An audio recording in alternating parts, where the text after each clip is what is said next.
Hello everyone and welcome to my channel, and today I'll be reading an Arlecchino Listener by me. So let's get into it. You only notice it because warm drops dot your sleeve and you blink at them, surprised. It's a stupid little thing. A nick. A shallow line across your forearm. But it stings and it leaves a smear of red on your skin. You try to downplay it. Of course you do. It's nothing really, you say. You've been in worse. You laugh it off when the children ask if you're hurt. You tell Arlecchino it's fine when she glances up as you walk through the door. She doesn't believe you. She never does. Her head snaps up, and the room seems to compress around you until all you can see is the way she's looking at you. Her eyes sharp as knives. She's up from her chair before you can finish your sentence. "Show me," she says. And of course, when she says that with that glare, you can't really argue with her. And so you roll your sleeve back more out of habit than obedience. Her eyes trace the thin cut. Hardly deep or anything dangerous. You've already dabbed it with your sleeve. And under ordinary circumstances, you'd have cleaned it properly later. You were tired and had promised to check the children's lessons. You hadn't meant to be careless. Arlecchino crosses the room in 3 long strides and sits you down and kneels before you without looking like a woman who forgot how to be gentle. Her hands move with the same efficiency they use on the battlefield, but they're slower and so much softer. She presses a clean cloth over the cut, and you squeeze your eyes shut because her fingers feel cool in comparison, and so intimate in such a way that it makes your heart flutter. "You shouldn't be reckless," she tells you, her tone admonishing, wrapped in worry. "It's a scratch, really, you insist, even though your voice betrays you with a wobble." "I'm fine," she hums, not convinced. "That's what you always say." Her thumb brushes the skin around the wound, testing. "Stay still." You stay, and she unwraps a small roll of linen from a drawer, her movements careful. She ties the cloth around your arm with practiced knots that won't slip, but won't hurt too much either. You watch the way her fingers work. Precise.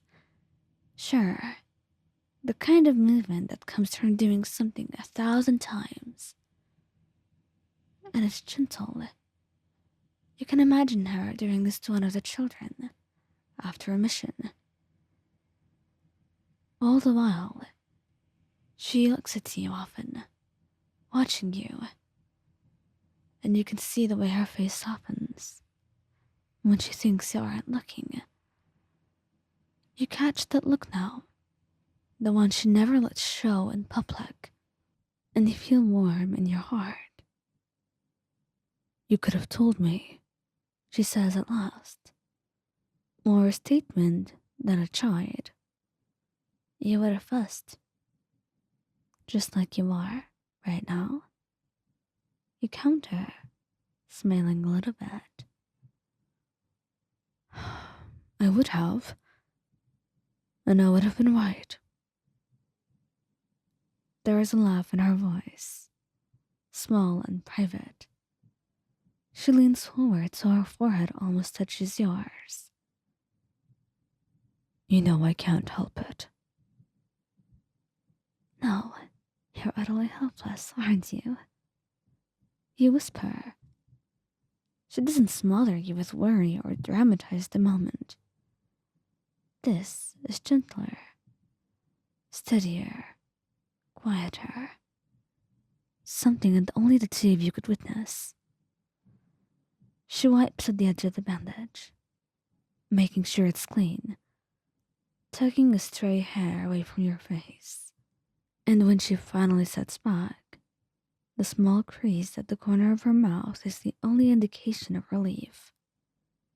Drink some water, she says, ordering you as she brings you a cup, and you take it, rolling your eyes.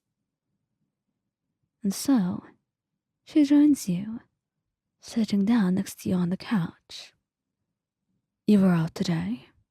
You were with Lenny, weren't you? He can't keep track of his props sometimes. You grin. He did try to make me assist in a card trick, and nearly lost a finger. Or maybe that was just his magic doing this to my head. That boy, he's quite skilled. She chuckles, shaking her head. And so the two of you talk and joke until the night feels less sharp. She listens, interjecting with the occasional sharp remark that makes you laugh. And at one point she reaches out and presses a kiss to the bandage, like she's sealing the care into place. You'll pick at it, she predicts. And you'll scold me. I will. And then I'll check it again. She says simply. The two of you knew each other so well that each of your own habits were entirely so predictable. And you kiss her then, brief and grateful, and when you pull back, there's calm between you both like a soft blanket. She stays beside you, arm resting along the back of the couch, her palm occasionally finding yours. Nothing to say now, not much. Just the other's presence, and that alone was more than enough. And so when you go back to sleep, you can only feel grateful to have her by your side. Her steady presence, her gentleness, that she tried to hide so much and yet failed to do so in front of you. And this banter that you would always have. It's these things that make you go to sleep and look forward to another day with her.